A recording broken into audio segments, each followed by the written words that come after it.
Assalamu Walaikum. Hello friends, how are you? Welcome back to my another video. In this video I am going to show you how to customize chart in PowerPoint. Let's get started. At first you have to open a PowerPoint presentation. Then we go to the home menu, select the new slide option and create a blank slide. Then we go to the insert menu and select the chart option. We can see here many chart. You can add any chart. Now I am select the column and insert the column chart. Then click OK. Wait some moment to insert the chart.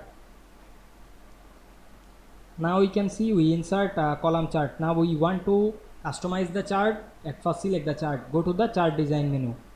You can change the style. Select the style drop down menu and add any style. Now I am select the style. You can change the color. Select the color drop down menu and change the color. Now I am select the color. Otherwise you can change the layout. Select the quick layout drop down menu and change this. You can add another element. Select the add element option and add another element.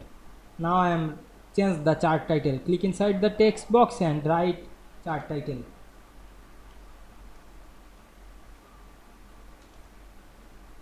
Now click the chart and click the add element option and we can see here many elements. You can add the data label, data table, error bar or grid line, trade line, etc.